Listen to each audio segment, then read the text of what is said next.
Olá, boa noite. Sejam bem-vindas e bem-vindos. Eu sou o Gabriel Pinheiro.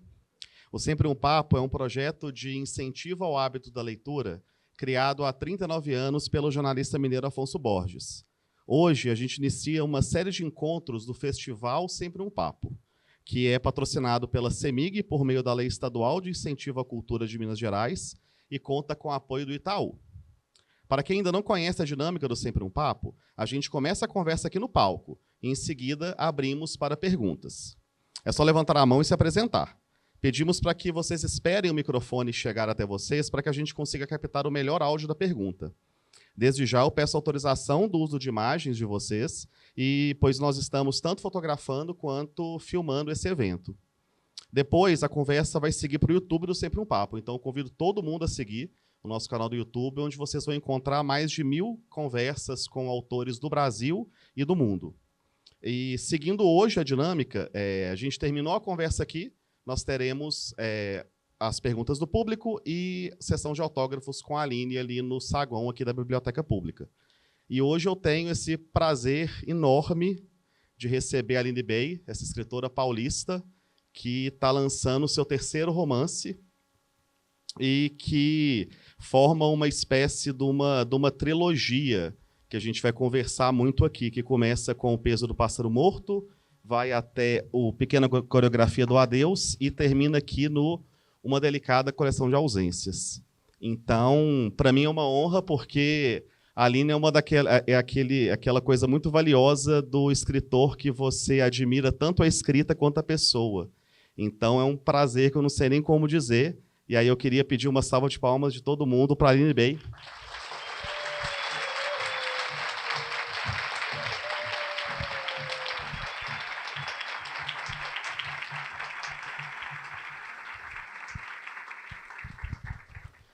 Muito bem-vinda, Aline. Que alegria ter você em BH.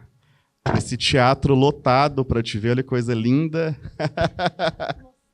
Que emoção. Oi, gente, tudo bem? Boa noite a todas, todos e todes. Feliz demais de estar aqui. Estou um pouco nervosa com a presença de vocês, mas espero que a gente tenha aí uma noite muito bonita, um diálogo delicioso. Obrigada, Gabriel. Obrigado eu, Aline. Então, assim, eu já quero começar com uma pergunta, antes da gente entrar detidamente no livro novo, sobre um aspecto que, para mim, perpassa a sua obra e que eu acho que é o melhor, acho que talvez é a melhor forma de a gente começar, que é para o começo da gente mesmo, que é a infância. A infância é um tema e é um lugar que é muito importante na sua obra, né? Então, eu queria te perguntar, a Aline criança, ela era uma leitora? O que ela lia? E ela se expressava artisticamente de alguma maneira? Como que era essa Aline criança? Ai, que linda pergunta. Bom, eu criança, eu me lembro muito na escola, frequentando a biblioteca da escola como um espaço seguro, um espaço de liberdade, um espaço de criação, mas também esse lugar seguro onde eu podia controlar, em alguma medida, sabe? A minha presença e a presença do outro. Para mim era muito difícil, eu sou tímida, como vocês podem reparar, depois eu vou me soltando, mas no começo eu fico bastante tímida. E quando eu era criança, a minha timidez, de certa forma, era uma presença em mim. E eu lidava com ela de uma maneira que eu não conseguia exatamente nomear. E a literatura, a leitura, ela veio ao meu socorro porque ela me fazia uma companhia e, ao mesmo tempo, me libertava e me dava uma identidade, porque a leitura, em certa medida, nos contorna, né? Nos dá um contorno. Somos leitores, então a gente começa a ter um lugar no mundo. Os livros, eles eram especialmente na escola, porque a minha casa não era uma casa de leitores, continua não sendo. Eu não tinha livros em casa, talvez isso também tenha me levado a me interessar pelo objeto livro, por ele ser raro no meu cotidiano, não ser uma coisa que estava por todos os lugares, né? E na biblioteca, eu sou uma pessoa de 37 anos, então a biblioteca, no meu tempo, ela não era como hoje é esse acontecimento cultural, com muitos eventos, saraus, as crianças brincando, né? Tem contação de história. Eu sou da época da Biblioteca do Silêncio. Então, tinha um espaço de escolher o livro que você podia ler para a tua idade. Então, tinha essa questão de você ficar observando os livros que não eram para você, e isso ser uma espécie de sedução, Me parecia que crescer era uma coisa que tinha que acontecer depressa para mim, para que eu pudesse alcançar esses livros que eu tanto desejava. E eu adorava aulas de português, as aulas de redação, adorava escrever, mas isso não me deu a ideia de ser escritora. Eu não conectei, eu fui começar a escrever aos 21 anos, demorou muito, muito tempo. A primeira coisa que eu quis fazer como arte, artisticamente, foi teatro. E eu, contando agora para vocês, né, falando sobre isso nas mesas, eu elaboro que talvez isso, o desejo de teatro, tenha vindo justamente da ausência de livros na minha casa. Porque eu lia os livros, alugava os livros, mas eu já sentia que um livro nunca termina de ser lido. A gente precisa sempre voltar. Então, como o livro não estava o tempo todo comigo e eu queria ter esse objeto para mim, eu decorava o livro, memorizava. E eu também tinha uma necessidade grande de contar a história que eu tinha lido para minha família. Então, eu não conseguia só ficar com a história para mim. Eu contava para minhas amigas, contava para minha família, interpretava aquela história. E comecei a desejar fazer teatro. Pedi muito para fazer teatro na minha casa, até que finalmente eu consegui. Meus pais estranhavam, né, essa minha vocação artística, que não era exatamente estimulada, mas eles foram entendendo que era algo importante para mim. E aí, aos 14 anos, eu comecei a fazer teatro. Então, foi um pouco assim a minha infância solitária. Eu adorava música também, uma coisa que é das letras, das artes, né? Eu adorava ficar escutando a música e também memorizava e depois cantava essa música. A memória sempre vindo ao meu socorro como uma forma de reter o que a arte já me causava. Eu ficava muito espantada diante de uma música de Chico Buarque, diante de um livro de Pedro Bandeira, diante de tudo que eu amava e que era artístico, que já me fazia companhia e que também bagunçava um pouco a minha presença no sentido que me transformava em alguma medida. Talvez já me fizesse me conhecer melhor como criança e adolescente. Então, tudo isso sempre fez parte do meu universo. Não houve um começo, eu tenho essa impressão. Eu sempre estive onde eu estou agora. E é muito legal te ouvir e conseguir enxergar essa trajetória da sua infância muito no seu processo artístico, eu acho, né? A sua passagem pelo teatro, a sua entrada na literatura e como que uma coisa contamina a outra. Eles não existem separadamente, né? Eu acho que até mais para frente a gente vai entrar nisso, mas especialmente nesse novo livro, eu acho que o teatro está como nunca nele, então é onde você trouxe ainda mais essa linha atriz, eu acho, para o seu texto. É bonito isso, Gabriel, porque eu sinto, por um período da minha vida, quando eu saí do teatro, eu fiquei me sentindo... Eu senti que eu desisti de uma coisa que foi muito importante para mim. Isso me dava uma angústia terrível, como se eu tivesse traído o teatro, né? Eu sou uma pessoa que tem uma personalidade muito obsessiva com as artes e um envolvimento quase espiritual mesmo, sabe? Isso é uma questão de identidade, de presença, não é trabalho, é quem eu sou, sempre foi assim. Então, quando eu saí do teatro, é como se eu tivesse saído de mim mesma. Mas, aos poucos, depois quando eu comecei a escrever, e ao longo de toda essa jornada, que já dura mais de 15 anos, eu penso que o teatro nunca saiu de mim, que ele continua exatamente onde ele sempre esteve também. E é curioso caminhar com a escrita ao sol e o teatro na sombra, porque o teatro é uma arte muito grandiosa. Então, a sombra do teatro, a sombra que ele faz, é imensa. Talvez por isso que as minhas histórias venham nesse blues, nessa melancolia. A sombra do teatro é muito grande para mim ainda, né? E a escrita vai ao sol, me conduzindo pelas histórias que eu conto. Antes de entrar especificamente numa delicada coleção de ausências, eu queria te ouvir falar um pouco sobre essa chamada trilogia involuntária, né, que você acabou criando. Eu acho lindo como que você chama seus livros. Eles têm nomes próprios, né? É o Pássaro, a Pequena e agora a Delicada. Eu queria entender com você como que se constrói essa trilogia involuntária. Esse caminho que você começa com o Pássaro, vai para a Pequena e agora na Delicada. Quando eu comecei a escrever, eu escrevia sempre textos mais curtos. Eu ainda não tinha me aventurado numa história mais longa. Eu acho que é normal, deve ter muitas escritoras e escritores essa noite aqui, muitos poetas. A gente começa mesmo estranhando a própria escrita, tensionando, né? O que ela pode dar conta, o que cabe no que a gente vai escrever. É uma prática que envolve muito mistério além da técnica e que nos assombra também. Então, eu fui escrevendo assustada, espantada com essa descoberta da escrita e, ao longo de muitos anos, escrevendo textos mais curtos. Eu não parava para me ler, eu continuei escrevendo sem olhar para trás, escrevendo e escrevendo. E aí eu fui fazer uma oficina do Marcelino Freire em 2015, muitos anos depois. Eu já tinha me formado na Faculdade de Letras.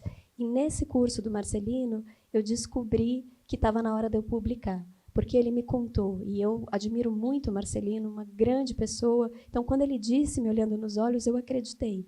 E comecei a tentar organizar esses textos mais curtos num livro. E aí eu fiz um exercício que eu considero muito importante para todo mundo que escreve, que é se ler com distância. Não ler no momento que a gente está escrevendo, porque isso é normal, essa edição que a gente vai fazendo, mas deixar o texto descansar e voltar a ele tempos depois. Esse tempo ele pode ser o tempo que a gente quiser, mas é importante que tenha uma transformação de quem a gente era quando a gente escreveu, e no momento que a gente está, a gente é uma outra pessoa, ao ponto de quase não entender como é que aquele texto foi escrito, estranhar que ele foi escrito por nós, e, ao mesmo tempo, reconhecer que sim, que ele é nosso, e que talvez ele seja uma foto de um tempo, de um processo. Esse distanciamento ele é muito importante. Então, eu me li com distanciamento e eu descobri duas coisas importantes.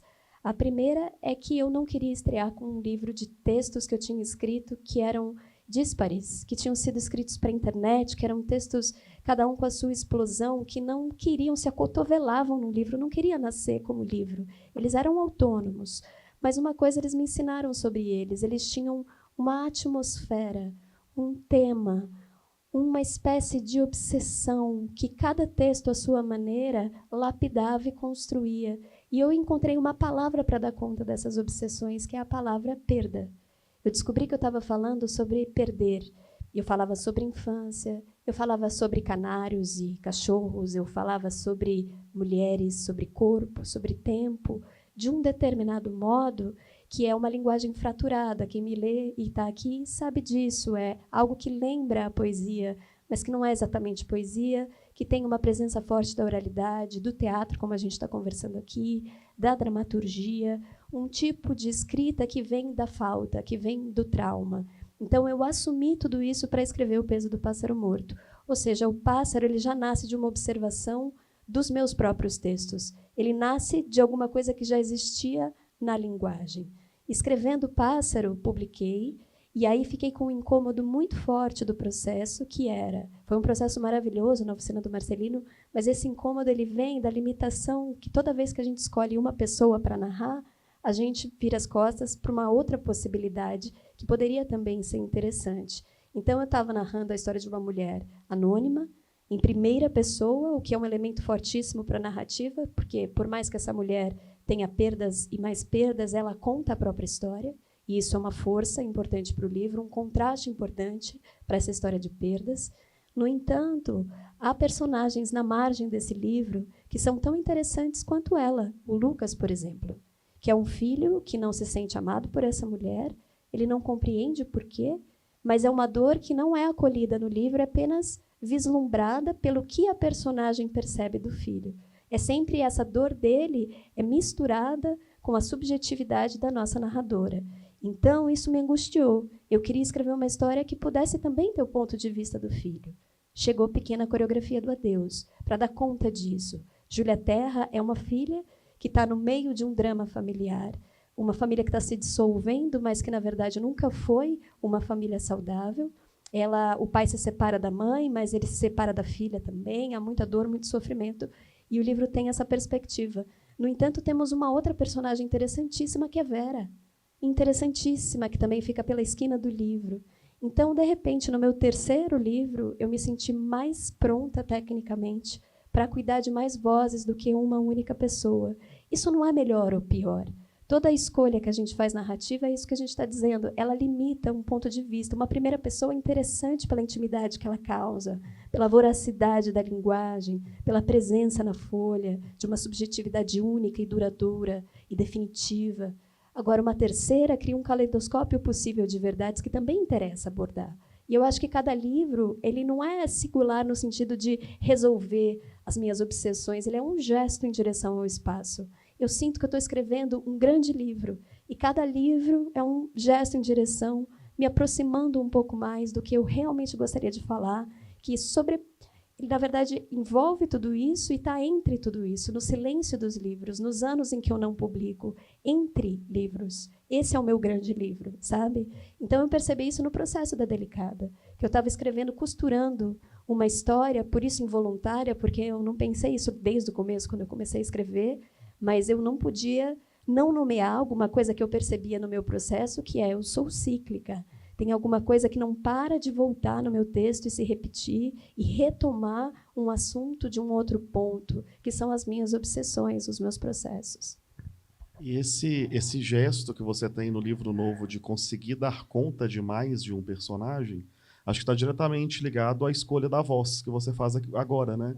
Que a gente nos 2 primeiros livros, essa primeira pessoa, que fica bem colada ao personagem e ao que ele observa do mundo, e agora uma terceira pessoa, mas também não é aquela terceira pessoa que entrega tudo para a gente, não, né? Mas tem essa mudança, né? Como é que foi para você, de repente, se ver escrevendo em terceira pessoa?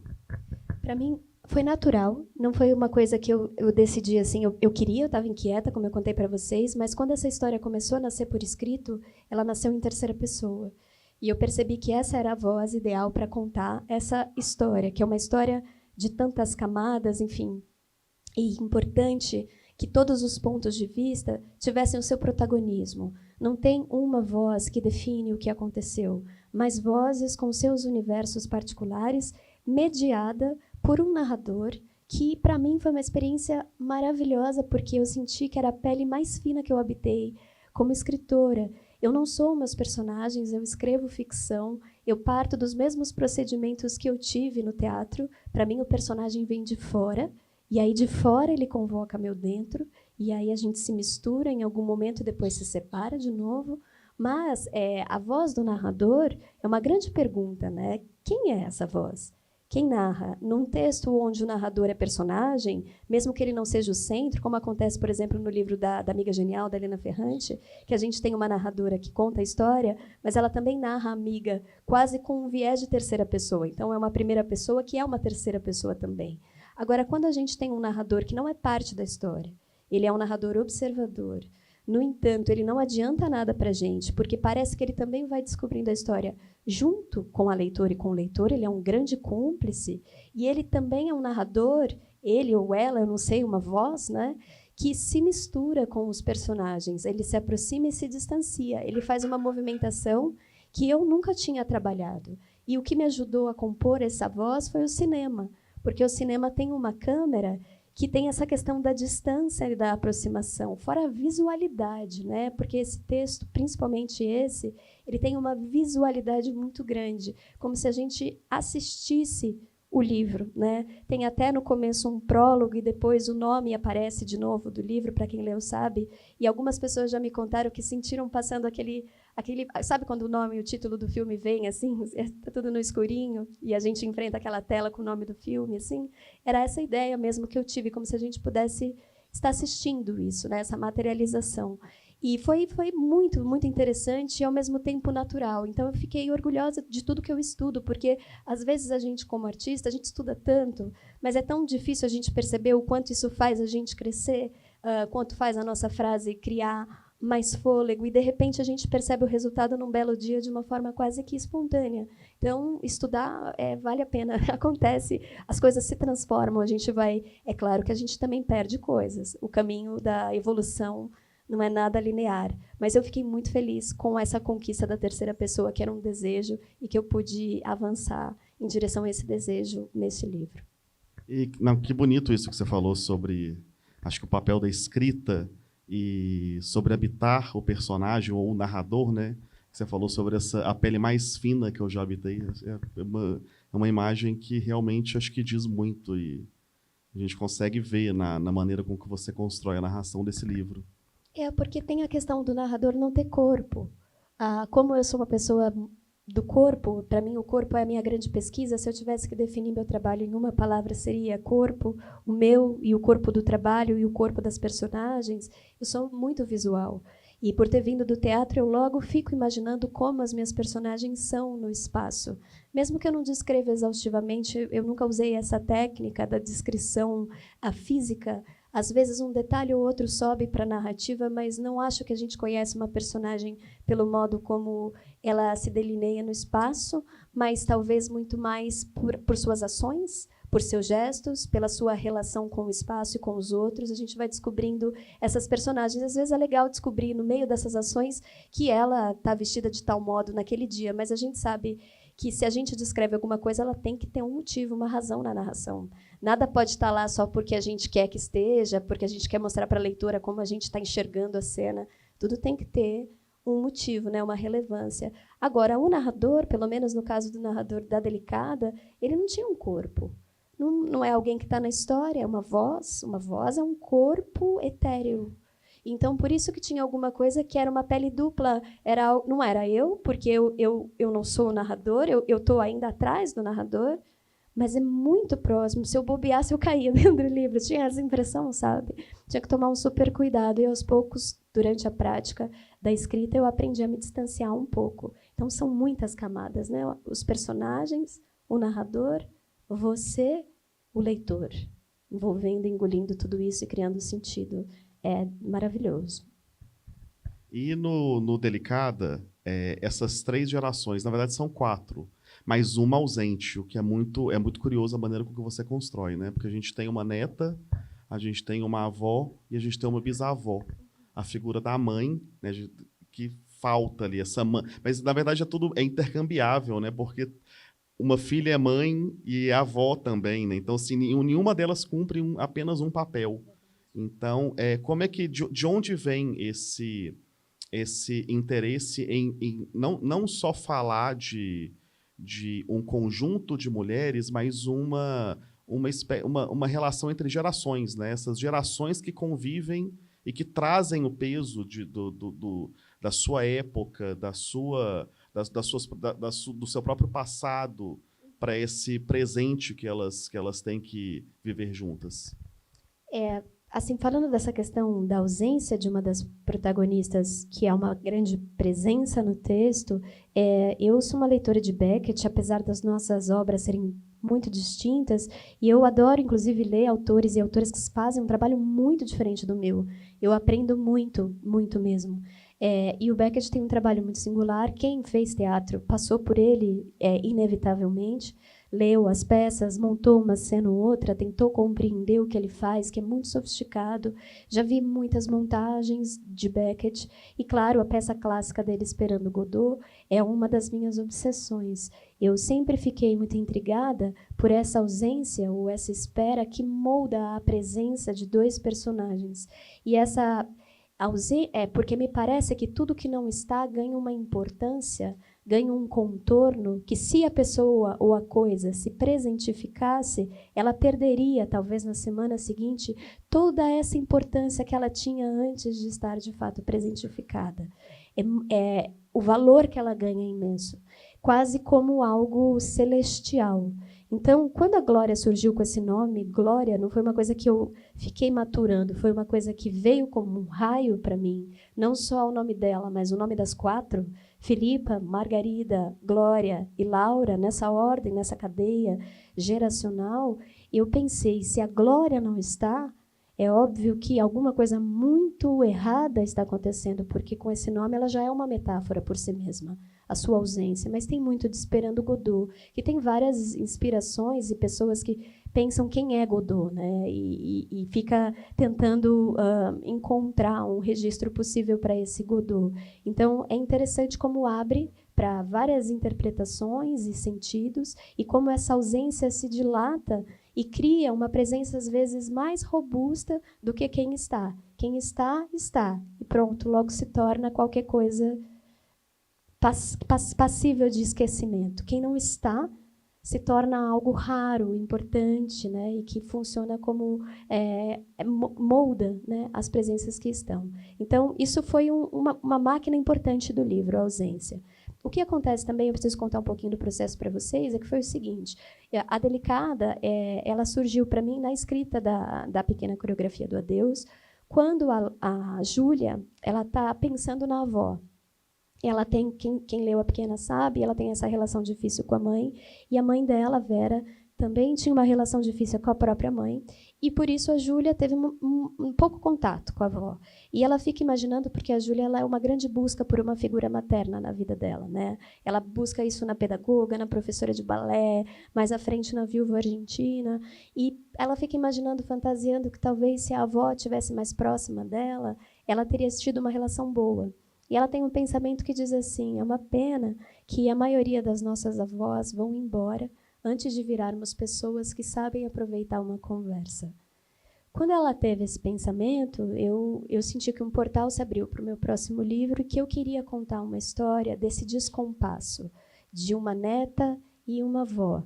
E, de certa forma, elas estarem para sempre separadas pela distância geracional.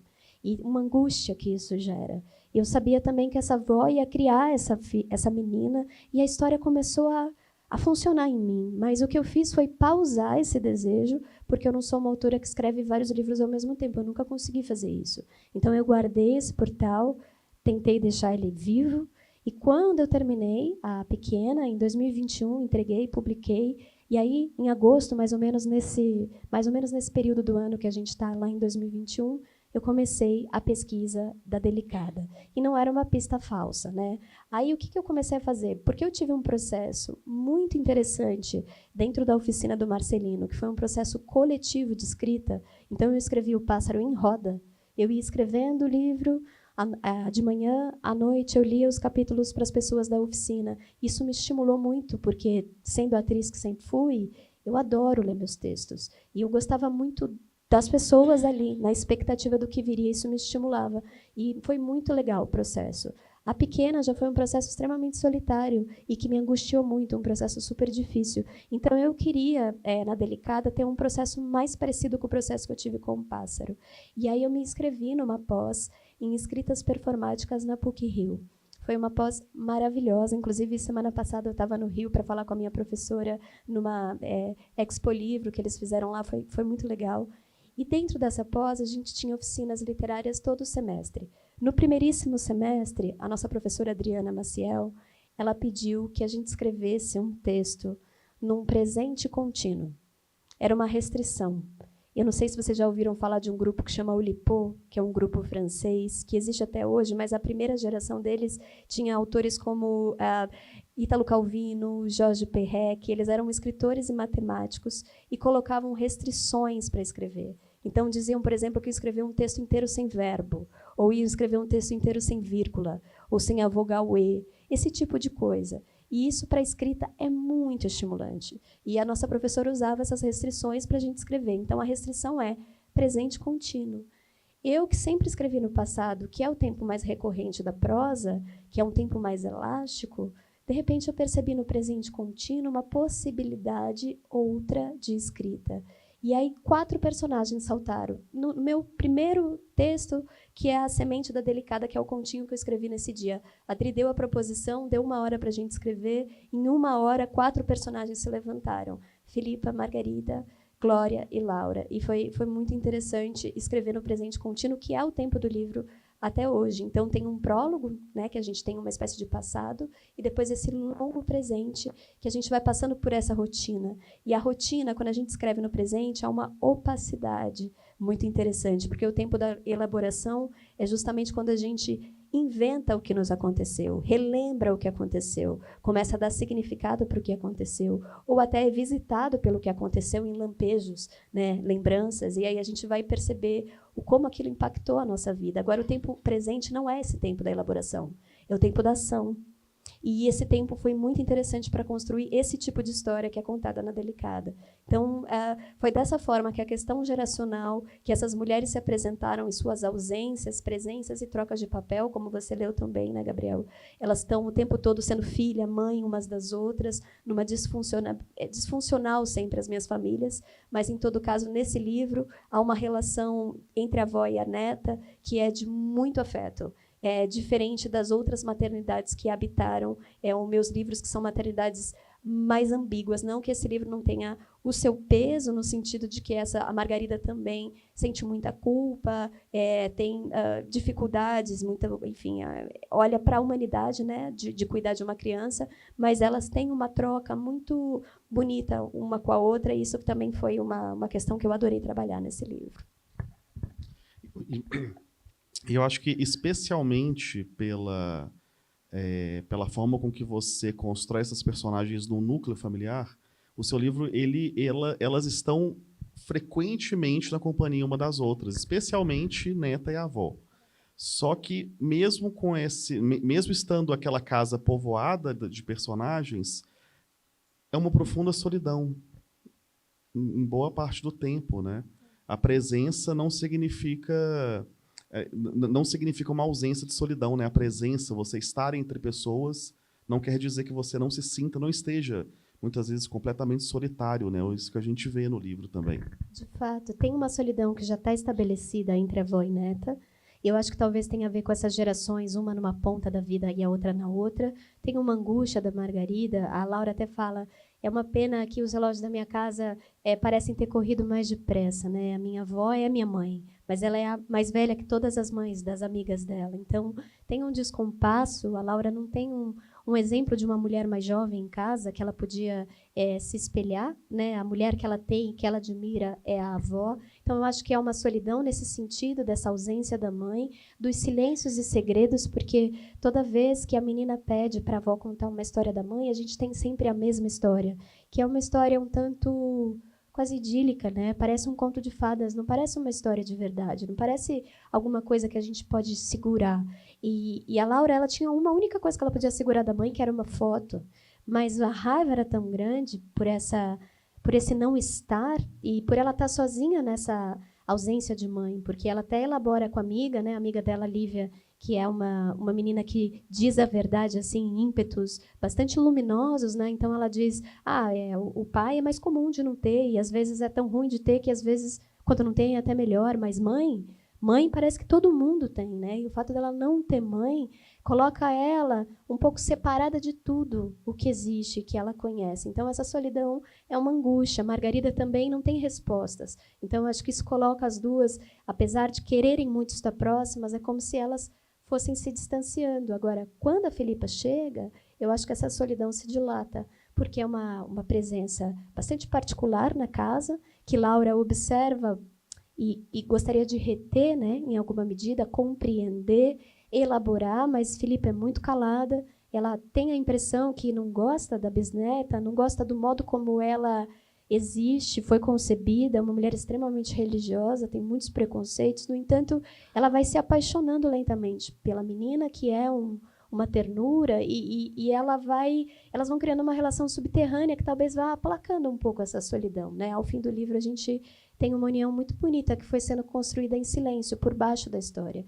No entanto, a Margarida, que é a figura central do cuidado dessa história, como ela está sobrecarregada de coisas para fazer, sempre esteve. Ela proveu o sustento da casa, mas ela também está em todas as funções de cuidado. Quando a mãe chega e ela precisa cuidar dessa mãe idosa, ela fica ainda mais sobrecarregada e mais silenciosa com a neta. Elas vão se distanciando, até porque a vida da Laura continua acontecendo no ímpeto da juventude. Descoberta atrás de descoberta, desejo, fogo, mil coisas que ela não tem como contar para a avó, muito menos numa casa onde parece que tem alguma coisa que já não é ela que é a mais importante, mas, de repente, essa mulher, né, que chegou, essa bisavó, que é esse acontecimento que modifica, transforma a relação das duas, né, e das três. Me fala do circo, porque eu acho o circo uma chave muito importante que me diz muito do seu livro, assim, porque o circo é traz essa coisa do imaginário, da infância, da fabulação, mas o circo também é esse lugar da impermanência, esse lugar do trânsito, que eu acho que se conecta especialmente com a Laura e a Glória, né? Esse sentimento de não lugar ali. O circo me traz muito isso. E como que foi assim essa construção dessa imagem do circo na narrativa? Você tem toda a razão. O circo é muito importante na história. Ele é o inconsciente do livro, né? Não só o circo, mas a igreja também. Essas mulheres, elas têm uma vocação para a fuga. E cada uma delas fugiu para um lugar. A Filipa, que é a mais velha e a primeira fugitiva que a gente tem acesso, porque a gente imagina que é uma árvore genealógica muito mais longa, né? Que a gente não conheceu as ancestrais dessas mulheres, mas temos Filipa na ponta de tudo isso. A fuga dela foi para a igreja, que é um lugar extremamente simbólico. E por mais que ela queira distanciar a experiência religiosa do circo, do teatro, dos ritos, não é tão longe assim. A gente sabe o quanto tudo isso está conectado, não é? E tudo isso tem um valor simbólico profundo, porque constrói algo que está afastado desse cotidiano massivo, opressivo, constrói uma outra possibilidade de posicionamento do eu, um eu que cresce, que se expande, numa dramaturgia de importâncias de si que não era tão visível no dia a dia. Então, alguém que está no circo corre perigo, é protagonista, tem um corpo muito visível, muito dilatado. Na igreja, a mesma coisa, né? Alguém que está na casa de Deus ganha um contorno, uma importância no seu dia a dia. Você entende que elas estão fugindo da banalidade, né? Também, em alguma medida. Cada uma ao seu modo. No entanto, o circo ele é uma investigação que eu faço há muitos anos. Eu sou encantada pelo circo há muito tempo. Claro, vindo do teatro, o circo é uma grande arena interessantíssima, cênica, né? De proposição. Mas eu fiz uma pesquisa porque quando a Júlia Terra apareceu para mim como protagonista, ela usava umas botas, uns coturnos. Eu fiquei muito intrigada com aquelas botas. Eu imaginei que ela era uma artista e uma artista em fuga, nômade. E eu pensei que ela podia ser uma artista de circo. No fim, ela se revelou uma escritora, dançarina. Mas fazer essa pesquisa que eu fiz no circo, eu fui até o circo, conversei com artistas, assisti espetáculo atrás de espetáculo, conversei com o palhaço, com outro palhaço, com o mágico. E assistir aquilo tudo criou uma espécie de fundo poético que, por mais que pareça que eu não usei na pequena coreografia do Adeus, está lá. Só que, de repente, na Delicada, isso subiu, né? E subiu como? Esse livro também tem uma peculiaridade no processo. Ele não foi linear. Todos os meus outros livros, eles nasceram como eles estão aí, publicados. Uma cena depois da outra, eu não tive montagem. O livro foi, sendo assim, do modo como ele é. No caso da Delicada, o processo foi absolutamente caótico. É claro, eu pensava que estava escrevendo o começo do livro, mas o começo do livro nunca tinha começo. Era sempre o meio, parecia que eu estava escrevendo o meio, constantemente o meio. E eu sinto que esse livro não tem mesmo um começo nem fim. Fim eu nunca tenho, né, como vocês bem sabem, mas ele não começa e nem termina, ele é um grande meio. E aí eu pensei, nossa, e aí teve muitos ensaios, muitas cenas dentro desse livro que não entraram, como costuma acontecer, e eu coloquei elas no banheiro constantemente para eu tentar entender o que acontecia nessa casa. Uma pequena casa, com pouquíssimos cômodos, e o banheiro é um lugar muito simbólico para elas, para a avó e para a neta, porque tem esse espaço de limpeza, de renovação, é um espaço uterino, é um banheiro todo azul, todo blues, e elas têm uma brincadeira nesse banheiro que é a brincadeira da confissão. Elas confessam coisas uma para outra, um pouco na lógica católica, porque Margarida foi criada nessa lógica por Filipa, a gente não tem acesso a isso ao livro, mas está previsto, né, porque é uma mulher religiosa, enfim, educou a filha de forma católica. Então, esse confessionário, que é um divã, onde elas conseguem, talvez por essa distância assim, que se tem de idade, Laura não é uma menina super falante que está na mesa do café da manhã, contando, vó, eu fiz isso e aquilo na escola e tal e tal. Até porque ela parece querer proteger o que ela é na escola, porque ela acha que se ela mostrar isso para a avó não vai acolher, vai achar que ela é uma menina má, porque na escola ela tem um outro comportamento. Em casa ela é mais apaziguada, mais boazinha. Na escola ela tem intensidades que ela não saberia contar para a avó. Mas nessa brincadeira de confessionário, geralmente uma na banheira e a outra ali, conversando, elas vão contando coisas umas para as outras, que são coisas que não se contaria nem na sala de estar, nem na cozinha, nem no quintal. E nessas contações, a Margarida confessou, não está no livro, mas a Margarida confessou para a Laura que ela fugiu com o circo. Quando ela confessou isso e começou a contar a história, eu falei, meu Deus, uau, ela tem esse passado, porque eu não conhecia o passado do livro, né? E fui ficando interessada. E eu fiz uma viagem para a Itália, eu estava uma viagem muito especial para mim, e eu dormi e sonhei com o prólogo, do jeito que ele é. Eu sonhei o prólogo. E aí eu acordei, era Firenze, falei, quando eu voltar, eu preciso escrever o prólogo desse livro. Esse livro tem um prólogo e é o circo. Eu preciso sustentar o circo como algo importantíssimo para esse livro. O circo é o livro. E aí eu trouxe, escrevi, foi muito legal, porque se eu não tivesse sonhado esse prólogo, eu acho que eu não teria sustentado ele, poderia ter passado essa confissão, né? Então, o meu inconsciente também me contou que era muito importante que esse circo ficasse criando significados simbólicos e fugas possíveis para essas 4 mulheres, não só para Margarida, mas a Laura também se interessa muito pelo circo, né? A gente estava conversando um pouquinho antes aqui, né, de entrar no palco, sobre como que no livro novo a sua história e a importância do teatro na sua vida, ele tá ainda mais marcante, acho que no livro novo, muito por um gesto que para mim me lembra muito uma rubrica de teatro, né? Você faz alguns apontamentos de cena que acho que ajudam o leitor a situar aquele ambiente, aquele momento que elas estão vivendo. Conta pra gente um pouquinho. Eu adoro rubricas, sou apaixonada. Quando eu leio dramaturgia, uma das coisas que eu mais me atenho são as rubricas. Há escritores que seguram um pouco mais, dramaturgos e dramaturgas, né? E outros que, nas rubricas, são peças, são objetos de arte por si mesma. A rubrica ela também é uma pergunta, né? Quem é essa voz? É do autor, do dramaturgo, que muitas vezes é diretor de teatro, né? E quer conduzir aquela cena, algo que ele diz para o diretor, diz para os atores, mas que pode ser modificado, porque dependendo da montagem, aquilo é absorvido ou, enfim, é transformado em uma outra coisa. Mas é uma voz ali, uma espécie de ordem, né? Tem um imperativo interessantíssimo que parece moldar, não só na nossa imaginação, mas para a gente que fez teatro ou faz teatro, uma espécie de condução para a composição do personagem, uma ajuda, uma mão que a gente segura, né, para compor o personagem. Há rubricas maravilhosas. Então, eu adoro rubricas.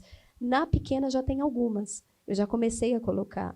No Pássaro, poucas, menos, mas na Pequena é mais sustentado. No caso da Delicada, isso ficou muito latente, porque é um livro em terceira pessoa, e uma questão que me aborrecia é o tal do ela disse, ele disse, ela contou, ele falou. Sabe essas coisas que tem da terceira pessoa, que fica esse monte de verbo, falando tudo, assim, que, como a pessoa disse, onde ela está sentada, aquele monte de...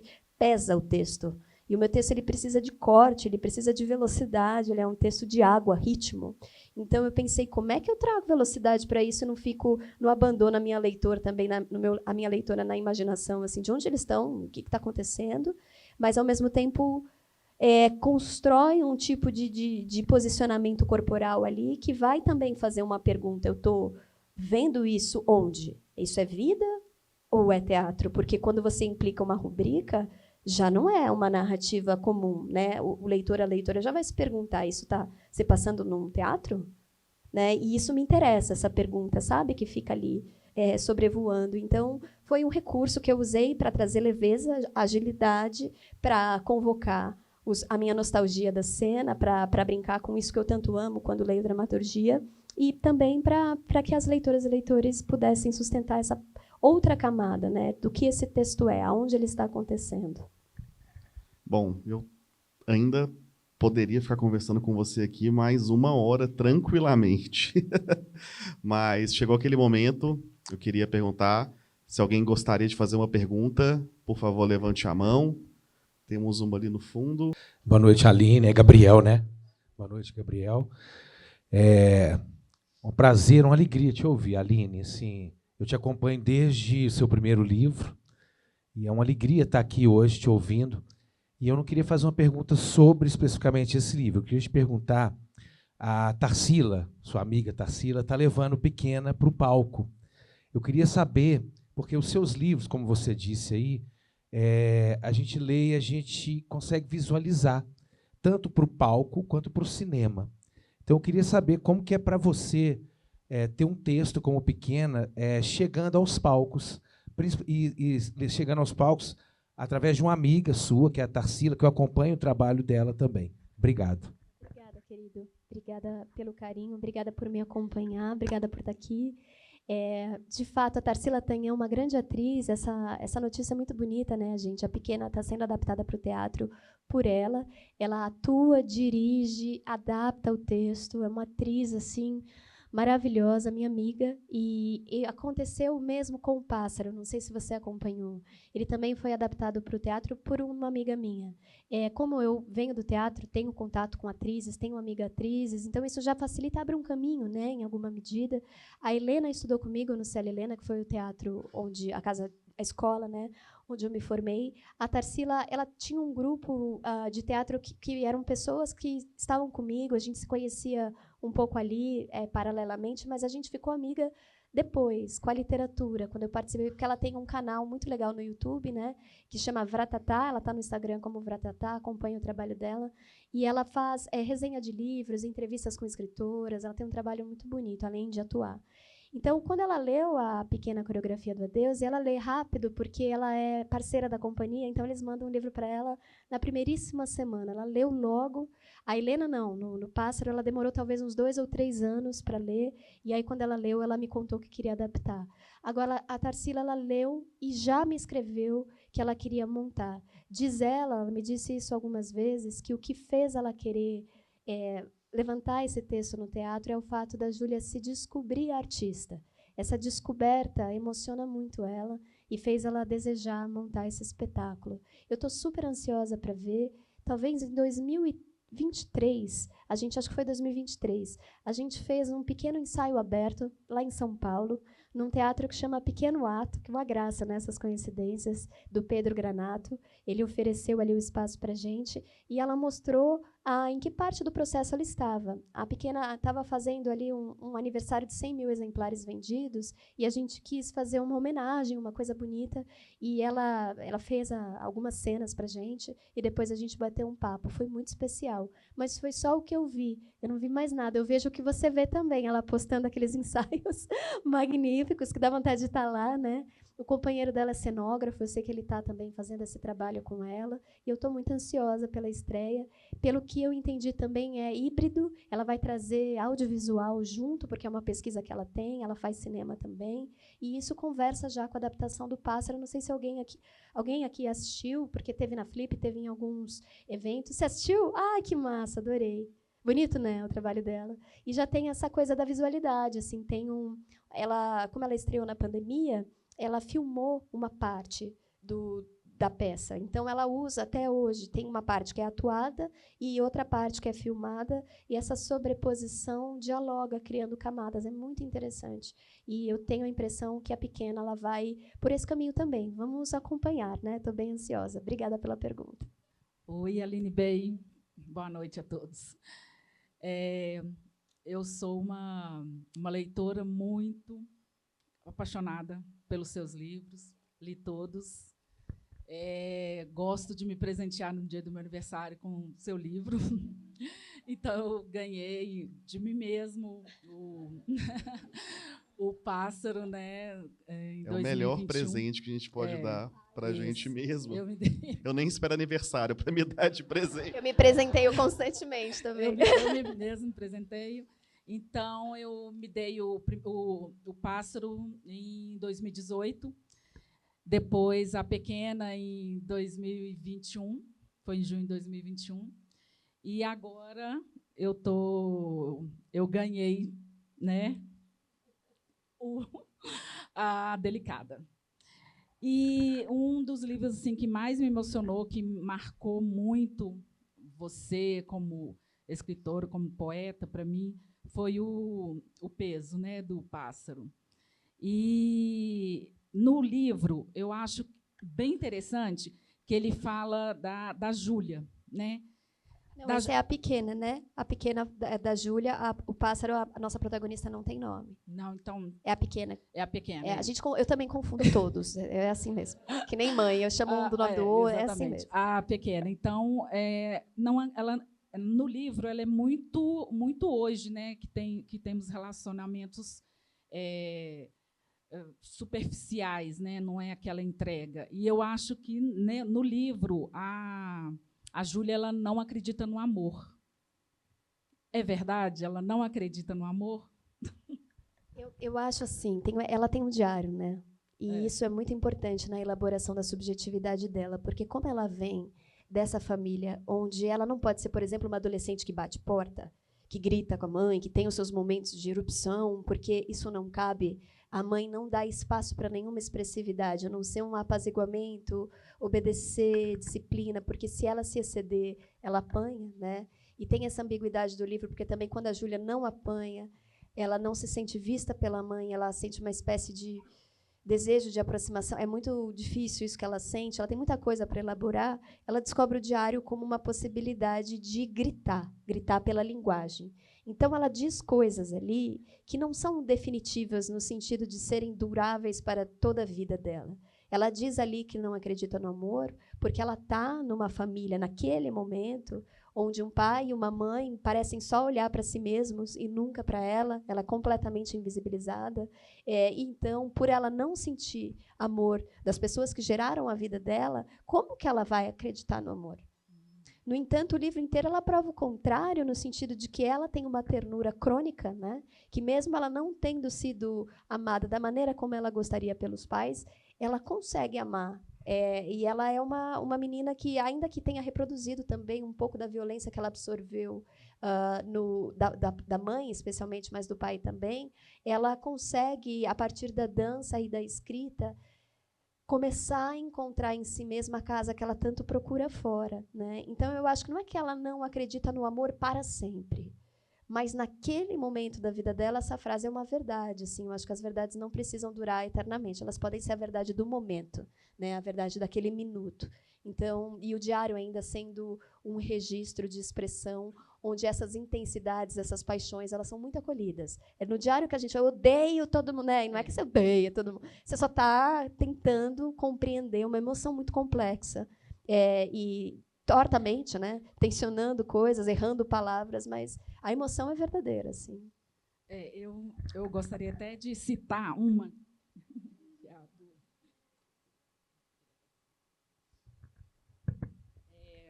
Quando eu estava na livraria escolhendo o livro para mim poder me dar de presente, eu me apaixonei com essa frase do seu livro. E foi aí que eu apaixonei mais uma vez. E fala assim: para todos aqueles que procuram uma casa dentro de casa, em especial os que procuram desesperadamente. Então, assim, era um momento que eu estava vivendo de separação, e eu falei assim, que incrível isso, faz todo sentido nesse momento para mim. E é isso. Obrigada, querida, fico muito feliz que você é minha leitora. Eu acho que o seu livro é profundamente maravilhoso. Obrigada, linda, obrigada, querida. E isso deve ser algo que você escuta muito, né? De uma frase que marca muito e que o seu leitor se identifica, né? Que parece que foi feita para ele. Isso eu acho que é algo que você deve escutar com muita frequência. Eu acho que toda narrativa tem seu clímax, né? E às vezes tem frases que parecem encontrar os olhos da gente, assim, de uma maneira que elabora questões que estavam mais submersas para a gente, ou até nos revela o nome da coisa que a gente sente a vida toda e que parecia...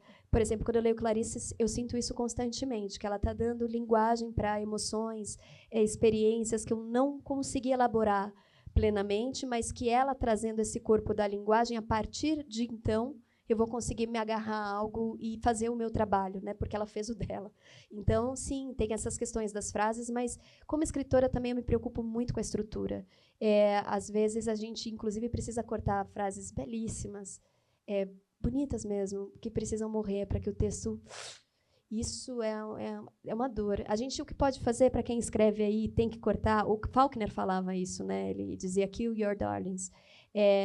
Mate as suas queridas, assim, é uma tradução péssima quando sou tradutora, não sei fazer essa tradução, mas para ferir, às vezes matar, cortar coisas que a gente acha que é muito preciosa, porque o texto realmente cresce. Mas o que a gente pode fazer, às vezes, é guardar a frase. Não precisa jogar fora, porque ela pode ser um livro inteiro, se a gente abrir, né? Eu acho que um escritor tem que ter um lixo orgânico ali, sempre presente, que é um lixo que não vai embora, sabe? Que você joga, porque às vezes é necessário o ato de jogar, no sentido de se desfazer, esse gesto é importante, mas depois de muito tempo você pode recolher isso, catar isso como a Agnes Varda faz nos Catadores e Eu, e compreender um outro significado, né? A Adélia Prado, que está lançando agora o seu livro, ela diz que encontrou esse livro nas gavetas, adormecido, por anos e anos, que quando ela escreveu esses poemas lá atrás, ela achava que não prestava, que não era nada. E depois, quando ela releu, depois de muitos anos, aquela distância que a gente conversou, ela falou, peraí, isso aqui interessa, isso aqui está vivo, né? Talvez mais vivo agora, que adormeceu por tantos anos. Então, cuidem das suas gavetas e lixos, eles podem ser bem reveladores. Eu sou a Mona Lisa, e assim, os seus livros, eu ainda não li este último, mas eles são verdadeiras sessões de análise para mim.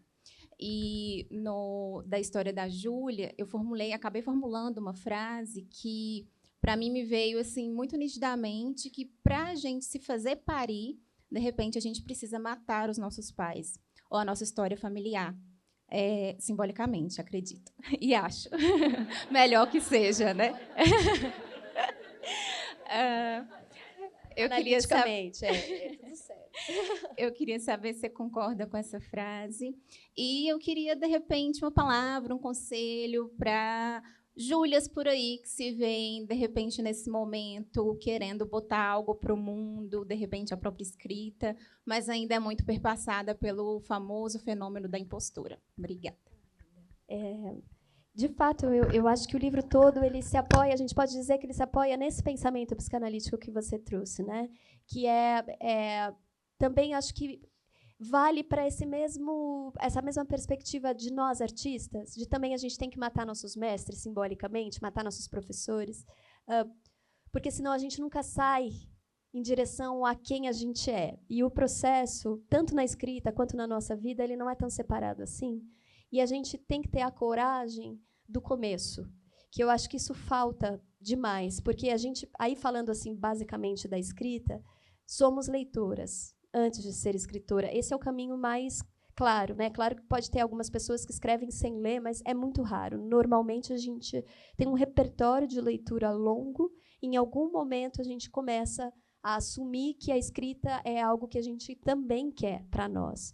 No entanto, esse repertório de leitura, ao mesmo tempo que ele é fundamental para que a gente construa a nossa linguagem, ele também oprime, porque a gente lê coisas muito boas, né? Digamos que cada vez melhores, porque conforme a gente vai ganhando maturidade como leitoras, a gente vai exigindo mais dos livros que a gente lê, a gente vai querendo mais deles, e vai encontrando, né, obras que parecem assim... Como que alguém conseguiu escrever isso? Essa pessoa existe? Aí você lê Virginia Woolf, você lê Clarice Lispector, você lê Conceição Evaristo, você fala, meu Deus! E aí você encontra, a Conceição a gente encontra, né? E tem uma aura, assim, a gente pensa, bom, não, essas pessoas são muito especiais. Como é que eu vou conseguir criar as minhas coisas, né? E às vezes há essa vergonha do começo, porque mesmo essas grandes escritoras e escritores, os cânones, eles também escreveram suas coisas no começo que talvez não tivesse o mesmo impacto que tem hoje, depois de muitos anos de prática. Escrita é reescrita, é teimosia, é estudo. Escrever bem há de se escrever muito mal antes. A gente precisa se permitir isso. Às vezes a gente não permite que a nossa linguagem saia torta, a gente já quer que saia assim purificada num primeiro gesto, que não dê muito trabalho, que já seja uma obra-prima na primeira. E se não é, a gente se pergunta se nascemos para isso, né? Então, paciência com o nosso texto, acolher os começos, escrever mal é parte da escrita, e a gente vai conseguir chegar nos lugares ou mais perto deles se a gente não desistir, se a gente não deixar de praticar. Então, pratique, escreva muito. E eu acho que essa questão da Júlia, né, em relação aos pais, é o exercício que ela vai fazendo duplo, tanto como escritora, né, mas também como pessoa no mundo. E a escrita vai dando o corpo que ela tanto busca no outro, é o dela, né? Ela vai encontrando isso em si. Então, acho que, na pequena, esse processo está todo implicado um no outro, e acho que na nossa vida, em alguma medida, também. Obrigada, Linda.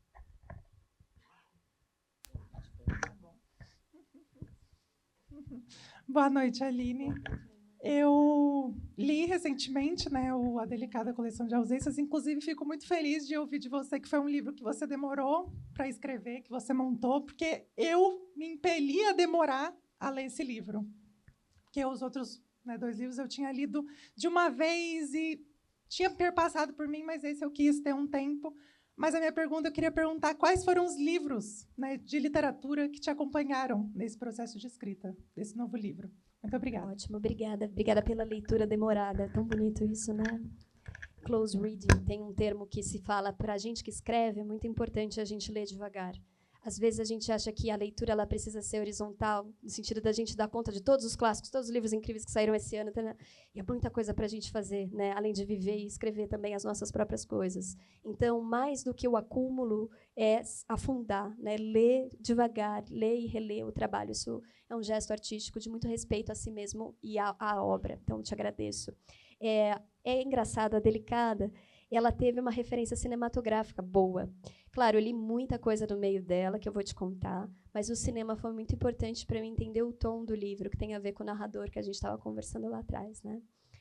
2 livros importantes para essa questão da quiromancia, que era algo novo para mim. Eu não contei para vocês, mas eu viajei para Buenos Aires e encontrei uma quiromante. E foi ela que me fez escrever, dar esse ofício para Margarida, de quiromancia. Era um ofício que eu não conhecia, não sabia como se lê mãos, então eu estudei e li muitos livros técnicos sobre isso, apesar de não vazar tanto, né, para cá, porque eu não acho que é sobre mostrar o quanto eu estudei. Isso é péssimo. Às vezes a gente, como escritor, faz uma pesquisa tão gostosa, aí a gente quer contar para a leitora, olha como eu estudei. Não dá. Né? Então, o livro precisa ficar orgânico e tal, mas foi muito importante para criar. Agora, 2 histórias que me marcaram para escrever, não sobre a quiromancia, mas sobre essa presença oracular que eu sinto que a Margarida tem, foi A Hora da Estrela, da Clarice Lispector, que eu já tinha lido, relido, ralado de ler, mas reli sempre para escrever. Tem aquela cena da vidente, né, final. E o cinema também, o filme é muito bom, né, com a Fernanda Montenegro fazendo a vidente, enfim, a Macabeia ali. Então, me ajudou. E um conto do Machado de Assis, que se chama A Cartomante, que é um clássico. Li, reli, grudei no meu ateliê. E aquilo é maravilhoso, é maravilhoso. Então, como tudo que o Machado faz. Então, foram 2 textos portais para eu encontrar esse oráculo, né, esse corpo oracular da Margarida. De livro que me fez encontrar, não a amizade das meninas, mas porque eu já escrevia sobre isso. O Pássaro tem, né, essa amizade da Carla e da nossa protagonista. No entanto, como tudo que aparece e é importante para ela perde, não dá tempo disso se desdobrar por muitas páginas, mas a gente tem uma luminosidade da amizade delas que perdura no luto, né, principalmente, não tanto na relação do presente, mas no modo como é difícil para a nossa protagonista elaborar essa grande perda, que é uma perda de si, não é uma perda do outro. Ter uma grande amiga na infância tem uma simbiose corporal que a Helena Ferrante soube captar muito bem na Amiga Genial. Então, eu fiz um mergulho na obra da Helena Ferrante durante o processo da Delicada. Nem foi porque eu pensei a pesquisa, acabou calhando, aconteceu. Eu tinha lido a Ferrante Dias de Abandono antes do processo e já tinha ficado absolutamente entorpecida com o ritmo que ela constrói ali. E aí me debrucei na tetralogia, que foi uma coisa que me pareceu que eu desapareci como a própria Ferrante desaparece. É curioso falar sobre ausência e ter como referência uma autora que se ausenta, né, fisicamente, assim, do meio social, que nunca fez uma mesa, que não sustenta a sua presença pública, e isso é muito performático, né, e muito abordado. Então, faz parte de todo o processo, a tetralogia, que eu consegui construir a relação da Liv e Laura, não à toa, elas chamam Liv e Laura, Lila e Lenu. É uma homenagem, um beijinho para a Ferrante, esteja onde ela estiver. Que é literatura, sim, como Itamar é literatura, como N. Arnaud é literatura, como tudo que a gente faz e escreve é literatura.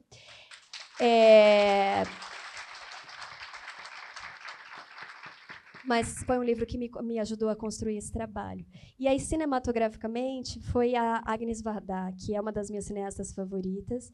2 filmes, especialmente, Daguerreótipos e Cléo, das 5 às 7, que é um filme também sobre vidente, né? Ela está esperando o resultado de um exame médico e ela vai se consultar numa cartomante para entender o que vai acontecer com ela. E o filme se passa num tempo linear, assim, a gente tem, né, uma sequência, né? E é muito interessante o trabalho. Também Chantal Akerman, que é uma diretora absolutamente maravilhosa, e ela tem um filme que chama, eu não sei falar francês, chama Jeanne Dielma, que é um filme de 3 horas e lá vai fumaça, cuidando da rotina de uma mulher, uma dona de casa. E é muito mais do que isso, mas é um filme incrível que me deu toda a rotina, a singularidade dessa casa, a sonoplastia do talher, prato, sabe, lava-louça, lava-roupa, e todo o modo como isso cria uma musicalidade. Então, foi uma cineasta muito importante. Fellini também foi muito importante para mim para construir o circo, construir a multidão singular, que ele faz tão bem nos filmes. E Bergman, no seu drama Gritos e Sussurros, que me deu a intensidade do segredo, que é um livro que tem 2 camadas, né? E essa camada do segredo eu fui, a partir de Bergman, construindo também. Obrigada. Pessoal, acho que a gente vai conseguir fazer mais uma pergunta, porque a Aline vai ter uma longa jornada aqui no hall da biblioteca com a gente ainda. Aline, meu nome é Romilda Santos. Eu vim de São José, Rio de Ouro Preto, para te ver. Quando eu te ouço, eu ouço sua voz como música. Então, eu coloco, às vezes, suas entrevistas no YouTube para ouvir a tua voz suave, que é maravilhosa. Menina, meu Deus, olha, uma nova profissão. Eu amei. Depois eu queria que você ensinasse como se fala assim, tão lindo. Já li todos os seus livros, obviamente, mas A Delicada me deixou 2 dias muda. Eu fiquei sem falar, meu marido muito preocupado.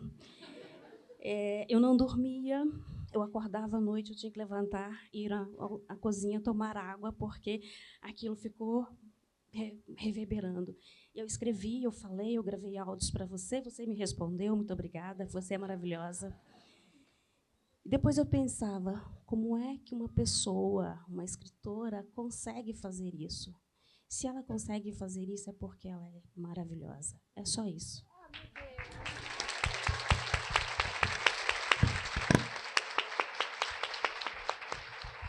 Obrigada, meu amor. É uma honra te ouvir, uma honra ter sua leitura. Obrigada pelo elogio da voz. Depois eu te conto, se você estiver nos autógrafos, te conto os segredos.